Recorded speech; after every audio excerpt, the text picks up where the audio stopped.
여러분은 기억 못하실 수도 있지만 오늘 본문은 2년 전에, 그러니까 개척한 지 얼마 안 됐을 때에 한번 다뤘던 본문이긴 합니다. 그렇다고 해서 그때와 같은 내용이냐라고 묻는다면 그렇지는 않아요. 근데 또 완전 다르냐? 그러면 그렇지도 않아요. 그래서 어떻게 보면 어떤 분들은 야, 이 다르게 봤구나 라고 이야기하실 것 같고, 또 어떤 분들은 똑같네 라고 하실 수도 있을 것 같아요. 뭐 한 사람이 같은 본문을 묵상하는 것이 얼마나 다양할 수 있겠어요. 만일 비교해보고 싶으신 분이 있다면 우리 교회 유튜브에서 흩어질 것인가 충만할 것인가 라고 검색해 보신다면 찾아보실 수 있을 것 같습니다. 한 사람이 같은 본문으로 어떻게 해석하려고 애썼는지를 비교해 보는 것만으로도 뭐 나름 재미가 있지 않을까 해서 소개해 드리고요. 한번 찾아서 들어보시고 비교해 보셔도 재밌으실 겁니다. 제가 중고등부 사역을 길게 했잖아요. 오늘 본문으로 본격적으로 나누기 시작하죠. 제가 중고등부 사역만 거의 한 10년 정도 했는데, 이 10년을 하면서 가장 어려웠던 건 쓸데없이 고백을 했다가 차이는 친구들이 찾아와서는 너무 힘들다, 너무 괴롭다, 하나님의 뜻은 도저히 어디에 있는 것이냐 하는 친구들이었어요. 그럼 도대체 넌 무슨 용기를 가지고 고백을 한 것이냐라고 이야기하면 분명히 사인이 있었다는 거예요. 분명히 저 친구도 나에게 마음이 있는 것 같았다라는 거죠. 그래서 들어보면 사실 별거 아닌 친절, 아무런 의미 없는 인사말 이런 거에 남자 아이들의 마음이 흔들리고 분명히 마음이 있는 것이다, 이건 하나님의 사인이다 해서 고백했다라는 거였죠. 그럼 제가 이제 그 친구들한테 하는 이야기는 대체로 그런 거였어요. 고백은 그런 사인이 있을 때 하는 게 아니라 분명한 확신이 있어야 되는 것이다. 그냥 혹은 그냥 너만 좋다고 해서 할 수 있는 게 고백이 아니고 상대방도 너한테 마음이 있어야 고백을 하고 이루어지는 거지. 너 혼자 마음이 있다고 고백을 한들 그게 말이 되냐라는 것들이었어요. 아직은 어리고 아직은 경험이 적어서 사인이라는 것을 잘못 해석하고 받아들일 때가 있다는 것을 경험하곤 했습니다. 분명함 그리고 바른 해석이야말로 연애로 이어지는 확실한 길인 것이죠. 상대방이 주는 사인을 자기 멋대로 해석하면 그거는 창피가 될 뿐인 것을 그때 경험하게 됐어요. 오늘 본문을 보면요, 오늘 본문은 조금 전에 말씀드렸듯이 10장 1절부터 11장 9절까지예요. 그 중에서도 10장에는 노아와 그 아들들이 자녀를 낳는 족보가 나오는데요, 주석가들은 이 자녀들이 이름을 통해 근동 및 이집트 및 유럽 지역으로 어떻게 흩어져 갔는지를 찾아보려고 노력하기도 했어요. 그러고 보면 제가 어렸을 때 들었던 설교 중에 우리나라 사람들이 셈족의 후예다, 그래서 우리나라 사람들은 이스라엘 사람들이랑 같은 혈통이다라고 해석하는 분들의 설교를 듣기도 했고요. 그래가지고 그 추억에 따라서 검색해 보니까 여전히 그렇게 믿는 분들과 주장하는 분들이 계시더라고요. 물론 저는 지금은 그런 해석을 그렇게 썩 믿거나 그런 주장을 그렇게 깊이 있게 받아들이지는 않아요. 그러다 보니까 그분들이 그렇게 열심히 찾아놓은 그 해석을 그렇게 열심히 보지도 않았어요. 시간이 그렇게 많이 쓸 만큼, 에너지를 쓸 만큼 중요하다라고 여기지 않았기 때문이죠. 그런데 제가 오늘 본문 이 10장에서 더 중요하다고 여겼던 것은 이 10장에 나오는 이 족보, 노아와 그 아들들의 족보는 왜 이전에 나왔던 창세기의 족보들과 다른 패턴을 가지고 있느냐는 거였어요. 왜 창세기 5장을 보면 이런 족보들이 나오잖아요. 누가 누구를 몇 살에 낳고 몇 년 동안 살다가 죽었더라. 또 그 아들은 몇 살에 누구를 낳고 몇 년 동안 살다가 죽었더라. 이게 창세기에 나오는 족보의 패턴이거든요. 근데 오늘 족보에는 왜 이런 패턴을 보이지 않느냐라는 게 제 의문이었던 거죠. 오늘 족보를 보면 이런 표현들이 주로 나와요. 야벳의 이 자료를 보니까 야벳의 아들은 고멜과 마곡과 마대와 야완과 두발과 메섹과 디르아요라고 나오고 그냥 그 아들은 또 누구를 낳았는지만 나오죠. 이런 이전의 족보처럼 몇 년에 몇 살 때 낳았고 몇 살까지 살다가 죽었더라 이런 표현은 안 나온다라는 거예요.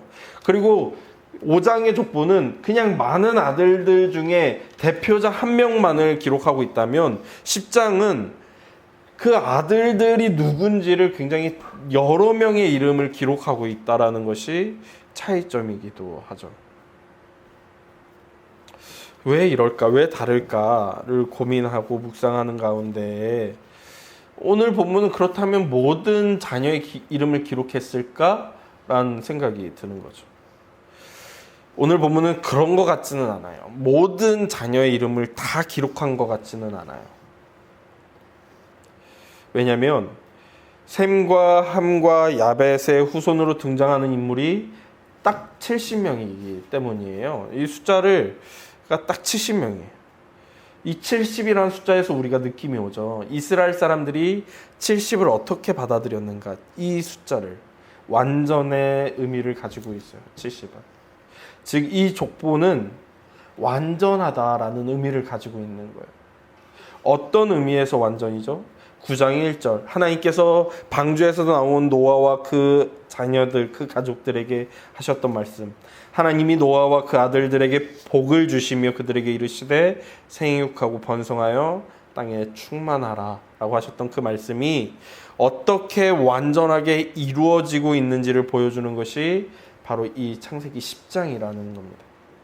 그러니까 창세기 10장은요 하나님께서 주신 복이 그리고 생육하고 충만하라고 명령하셨던 이 명령이 노아와 그 아들들을 통해서 이루어지고 있구나라는 걸 보여주고 있다는 거예요. 그래서 모든 이 셈과 함과 야벳의 후손들의 맺은 말은 동일한 거예요. 10장 5절을 보면 이 10장 5절은 야벳의 족보의 결론인데요. 이들로부터 여러 나라 백성으로 나뉘어서 각기 언어와 종족과 나라대로 바닷가의 땅에 머물렀더라 라고 결론 맺습니다. 이 10절은 함의 후손에 대한 결론인데 이들은 함의 자손이라 각기 족속과 언어와 지방과 나라대로였더라 라고 결론 맺습니다. 31절은 셈의 후손의 결론인데 이들은 셈의 자손이니 그 족속과 언어와 지방과 나라대로였더라 라고 맺게 돼요. 동일하게 맺게 되죠. 셈도 야벳도 함도 하나님의 복을 받아서 자손이 번창하고 나라가 점점 흩어져 가며 그 나라에서 충만해져 가고 있음을 창세기 10장은 우리에게 보여주고 있습니다. 그래서 이 족보에서 저는 이걸 보게 돼요. 하나님의 은혜는 때로 누구에게나 흐르는구나. 하나님을 믿는 사람이든 믿지 않는 사람이든 저주를 받은 사람이든 복을 받은 사람이든 하나님의 은혜가 흐르는구나 라는 걸 보게 돼요. 왜냐하면 노아가 그 자녀들을 때로는 복을 주고 때로는 저주하죠. 우리가 지난주에 보았듯이 노아는 셈과 야벳에게는 축복했지만 함에게는 저주했어요. 너는 셈의 노예가 될 것이라고. 그런데 오늘 본문 10장에서의 본문을 보면 그가 셈의 후손이든 야벳의 후손이든 함의 후손이든 각각 나라를 이루고 족속을 이루고 번창해가고 그 땅에 충만해져 가고 있는 것을 우리에게 보여주고 있다는 거예요. 노아의 저주, 노아의 복과는 상관없이 하나님의 복은 모든 민족과 모든 후손에게 흘러가고 있는 것을 우리에게 보여주고 있는 걸 보며 때로 하나님의 그 은혜는 하나님을 믿는 사람이든 믿지 않는 사람이든 누구에게나 공평하게 흐르고 만민에게 흐른다는 것을 저는 보게 됩니다. 왜 구약 성경을 읽어보면 그렇잖아요. 하나님을 믿는 이스라엘 백성이나 하나님을 믿지 않는 타국 민족이나 번창은 또 다른 이야기잖아요. 왜 하나님을 믿는 이스라엘 백성은 세계에서 가장 부강할 것 같은데 오히려 하나님을 믿지 않는 블레셋이나 아말렉 같은 민족들이 더 부강한 것을 때론 보기도 하잖아요. 하나님의 은혜는 때로는 만민에게 흐른다는 것을 보게 되죠. 때로 우리의 삶에서도 그런 것들을 보게 돼요. 하나님을 믿는 사람이나 믿지 않는 사람이나 하나님의 공평한 은혜가 때로 있곤 하죠. 태양빛은 하나님을 믿지 않는다고 해서 비추지 않는다거나, 공기는 하나님이 없는 사람에게는 흐르지 않는다거나, 매일매일의 삶은 하나님을 믿지 않는 사람들에게는 주어지지 않는 것이 아니라 만민에게 하나님의 은혜가 주어지는 것을 우리는 쉽게 보게 되곤 합니다. 그렇다고 해서 아무렇게나 살아도 되는 것은 절대 아니죠. 11장 이 바벨탑 사건은 그러면 아무렇게나 살아도 된다라고 생각하는 사람들의 착각에 보완이 되어줍니다. 바벨탑은 이전에 있었던 하나님의 심판에 대한 대답이고 극복이었어. 인간이 하나님께서 만민을 물로 뒤덮어서 심판하셨던 것에 대해서, 그렇다면 난 그것을 어떻게 할 것인가에 대한 인간의 대답이었죠. 4절을 보면 그런 그들의 의도가 잘 드러나는데 이렇게 이야기해요. 또 말하되 자 성읍과 탑을 건설하여 그 탑 꼭대기를 하늘에 닿게 하여 우리 이름을 내고 온 지면에 흩어짐을 면하자라고요. 어디까지 높게 쌓겠다고요? 하늘까지요. 왜? 하나님의 물의 심판은 산을 덮을 정도였으니까. 그 산보다 더 높은 탑을 쌓겠다는 거예요. 그래서 하나님이 다시금 물로 사람을 심판할 때 이 탑만큼은 덮지 못하셔서 우리가 그 탑에서는 살아남자라는 의도가 담겨 있죠. 그 의도를 어디서 더 확실히 볼 수 있냐면 이들이 이 탑을 어떤 재료를 가지고 만드느냐에서 더 강하게 드러납니다. 3절을 보니까 이렇게 이야기해요. 서로 말하되 자 벽돌을 만들어 견고히 굽자 하고 이에 벽돌로 돌을 대신하며 역청으로 진흙을 대신했다라고 이야기해요. 견고히 세우겠다는 거예요. 그리고 역청을 바르겠다는 거죠. 역청이 어디에 사용됐었죠? 노아가 방주를 만들 때 방수 용품으로 사용됐던 겁니다. 즉, 이 탑은 하나님께서 다시금 물로 심판하시더라도 물이 침범하지 못하게 만들겠다라는 그들의 의도가 보이죠. 그러니까 이 바벨탑은요, 다시금 하나님이 물로 심판하시더라도 그 물의 심판을 극복하겠다는 당대 사람들의 의도가 분명히 드러나 보여요. 그런데 가장 심각한 건 이들이 자신들이 지금 자신들에게 벌어지고 있는 일을 하나님의 심판으로 보고 있다는 거예요. 4절을 다시 한번 읽어보면요, 이렇게 말하는데 또 말하되 성읍과 탑을 건설하여 그 탑 꼭대기를 하늘에 닿게 하여 우리 이름을 내고 온 지면에 흩어짐을 면하자라고 이야기한다. 이걸 10장과 9장은 뭐라고 표현했었냐면 온 땅에 충만했다라고 표현합니다. 그런데 11장 바벨탑을 쌓고 있는 사람들은 뭐라고 이야기하냐면 우리가 흩어지고 있다라고 이야기한다는 거죠. 그리고 그것을 면해야 되겠다라고 이야기해요. 하나님의 축복을 내가 극복해야 되겠다라고 이야기해요. 이들에겐 하나님의 축복은 축복이 아니에요. 저주이죠. 이들에게 하나님의 은혜는 은혜가 아닙니다. 오히려 심판처럼 다가와요. 즉 우리는 바벨탑을 쌓는 사람들을 통해 때로 어떤 이들에게는 은혜였던 것이 어떤 이들에겐 저주로 다가오는 것을, 어떤 이에게는 은혜인 것이 어떤 이에게는 하나님의 심판처럼 보이게 되는 것을 마주하게 됩니다. C.S. 루이스의 천국과 지옥의 이혼이라는 책이 있어요. 재밌거든요. 이 책에는 제가 몇 번인가 예화로 사용했던 것 같은데 지옥과 천국을 오가는 버스가 있어요. 그래서 누구든지 심판을, 저주를, 이 지옥을 벗어나서 천국으로 갈 수 있는 거예요. 그런데 그 사람들은 스스로 지옥을 선택해서 천국에 갔다가도 그 천국을 감당할 수 없어서 야 지옥이 낫겠다고 하고 그 버스를 타고 다시금 지옥으로 돌아가는 장면이에요. 마치 바벨탑 사건처럼 하나님께서 복을 내리셔서 온 땅에 충만하게 하시는데 사람들은 그것이 싫다는 거예요. 나는 그걸 극복하고 말겠다는 거예요. 이것은 충만이 아니라 흩어짐일 뿐이라는 거죠. 우리의 삶에 벌어지는 일들을 어떤 이들은 천국으로, 어떤 이들은 지옥으로 여겨요. 똑같은 일들을.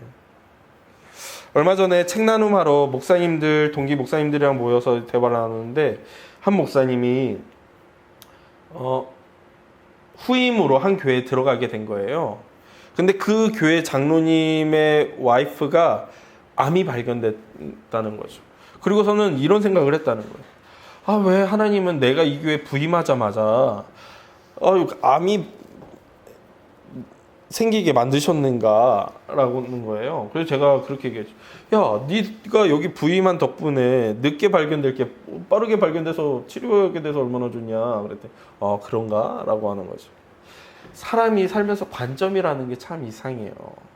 어떻게 바라보면 저주 같고, 어떻게 바라보면 은혜 같고, 어떻게 바라보면 축복 같고, 어떻게 바라보면 심판 같은 것들이 우리 삶에 있곤 하죠. 삶은 결국, 신앙은 결국 해석에 달려있는 거 아닌가라는 생각을 하게 돼요. 우리의 삶 역시도 마찬가지죠. 우리의 삶에 벌어지는 일이 저주 같으면 우리는 바벨탑을 쌓게 될 거예요. 그런데 우리 삶에 벌어지는 일들이 축복 같으면 우리 삶에 주어지는 일들을 감당하며 살아가게 되겠죠. 때론 제가 어렸을 때 생겼던 이 갑상선암을 어떻게 받아들이는가가 얼마나 중요한지를 돌아보게 되기도 해요. 제가 갑상선암이 발견되고 그 교회에서 사역을 내려놓게 됐을 때 한 권사님이 찾아오셔서는 하나님께서 왜 하나님의 목사님들에게, 하나님을 믿는 목사님들에게 이런 저주를 하시는지 모르겠다라고 저한테 얘기하시는 거예요. 내게 생긴 이 갑상선은 저주인 것인가? 라는 생각을 문득 하게 되는 일이었죠. 그 권사님이 제 손을 부여잡고 눈물을 글썽거리면서 얼마나 하나님께서 도대체 왜 목사님들을 치시는 거냐고 하는데 하나님께서 날 치시는 것인가? 라는 생각을 하게 되는 거죠. 그 권사님이 보기엔 제게 주어진 이 갑상선은 저주이고 치시는 것이고 심판이셨다.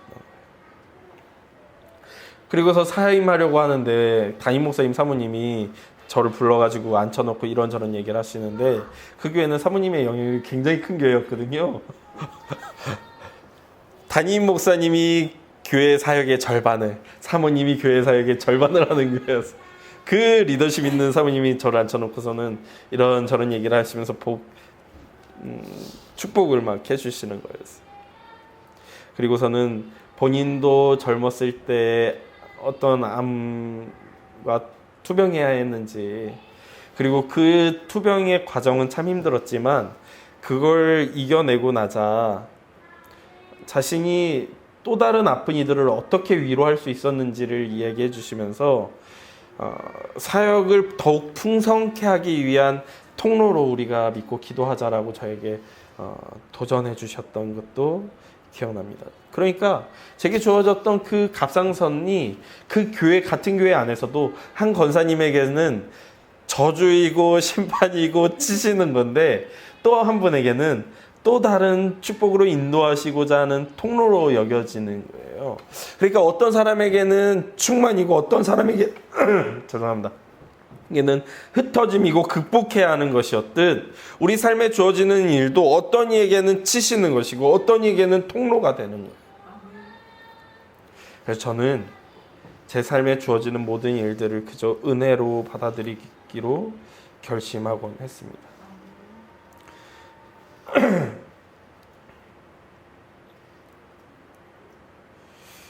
우리 삶에 어떻게 행복하고 좋고 기쁜 일들만 있겠어요?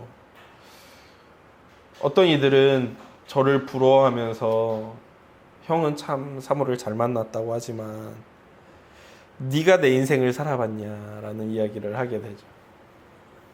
네가 박송이라는 사람이랑 살아봤냐? 쉽지 않다 라고 하게 되지만 그 또한 은혜이기도 합니다. 또 어떤 이들은 제 인생을 보면서 형 서아랑 사는 게 얼마나 힘들어 라고 이야기하지만 네가 내 인생 살아봤냐 라고 이야기하고 싶어요. 서아랑 사는 거 되게 행복해요.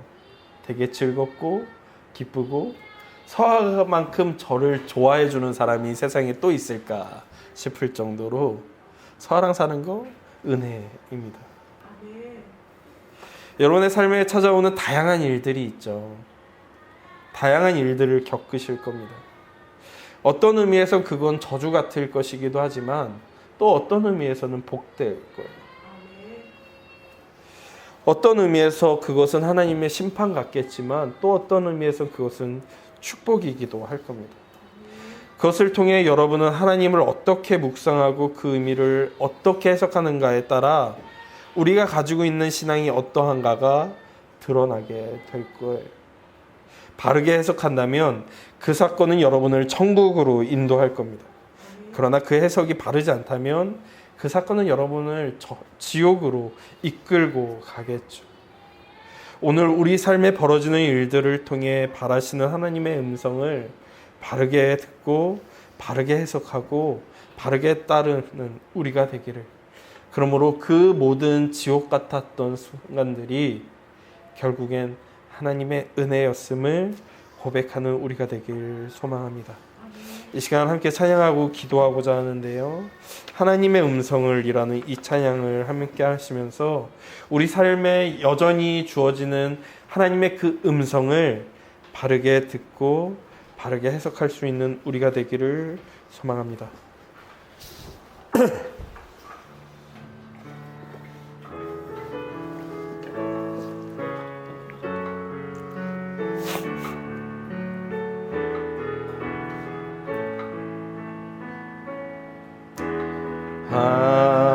하나님의 음성을 듣고자 기도하면 귀를 기울이시고 내 기도를 들어주신다네. 깊은 웅덩이와 수렁에서 끌어주시고 나의 발을 반석 위에 세우시사 나를 튼튼히 하셨네. 새 노래로 부르자 랄라라. 하나님께 올릴 찬송을 새 노래로 부르자. 하나님의 사랑을 주를 의지하고 주를 의지하고 교만하지 않으며 거짓에 치우치지 아니하면 복이 있으리라. 여호와 나의 주는 크신 권능의 구주라. 크신 권능으로 우리들을 사랑하여 주시네. 새 노래로 부르자 랄라라. 하나님께 올릴 찬송을 새 노래로 부르자. 하나님의 사랑을 새 노래로 부르자 랄라라. 하나님께 올릴 찬송을 새 노래로 부르자. 하나님의 사랑을. 이 시간 함께 기도할 때요,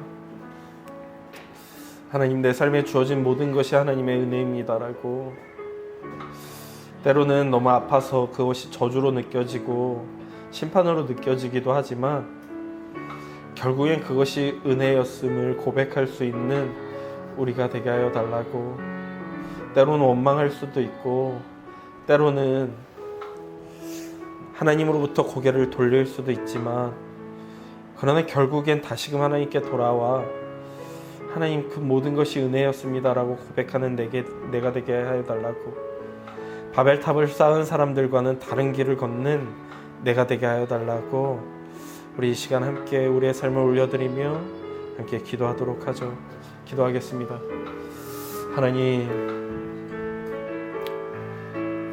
하나님께서는 셈의 자손이든 함의 자손이든 야벳의 자손이든 다르지 않게 공평하게 주의 복을 내리시며 그들이 번성하게 하시며 각 나라와 지파와 사람들로서 그 땅을 충만하게 채우게 이끌어 가십니다.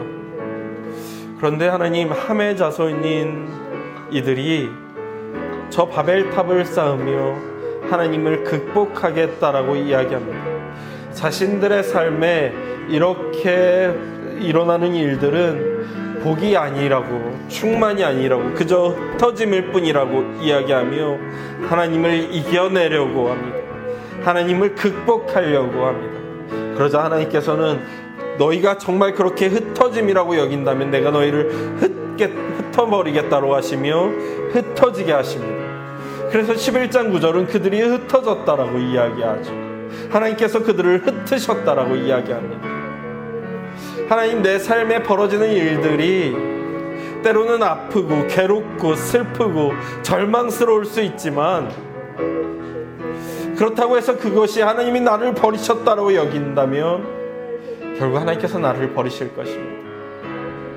그러나 여전히 너무 아파서 이해되지 않고 너무 괴로워서 도저히 감당할 수 없음에도 불구하고 하나님, 당신께서 계획하신 계획이 있고 당신께서 내 삶에 주고자 하는 것이 있음을 신뢰하고 내 삶을 포기하지 않고 붙들며 하나님 앞에 나아가고자 할 때에 결국에 하나님께서 내 삶을 들어서 충만케 하심을 믿습니다. 하나님께서 결국엔 내 삶을 들어서 하나님의 복됨을 세우심을 믿습니다. 결국엔 하나님께서 내 삶을 들어서 그 뜻을 이루시며 충만케 하심을 믿습니다. 그러니 주님, 우리가 하나님의 음성을 듣게 하여 주시고 교만하지 않게 하시며 그 어떤 때에도 하나님을 향한 우리의 신뢰를, 하나님을 향한 우리의 믿음을, 하나님을 향한 우리의 고백을 포기하지 않게 하여 주시고 분명히 이어지고 흐를 하나님의 은혜를 붙드는 우리가 되게 하여 주십시오. 오직 주님만이 우리의 구주 되시며 구원자 되시며 우리의 고백이 되시며 능력이 되시오니 그 하나님을 붙들고 살아가는 우리가 되겠습니다. 주님, 함께하여 주십시오.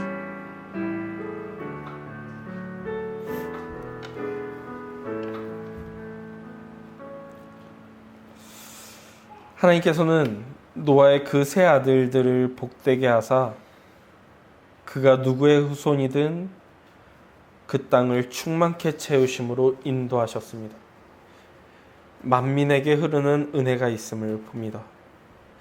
그러나 함의 후손들은 자신들에게 주어진 삶이 복됨을 인정하지 않고 그것을 그저 심판이라고, 저주라고, 하나님께서 치신 것이라고 이야기하며 그것을 극복하려고 노력할 때에 하나님께서는 그렇다면 내가 너희를 치겠다고 말씀하시며 그들을 흩어버리십니다. 하나님, 우리 삶에 주어진 모든 순간이 하나님의 은혜임을 고백합니다.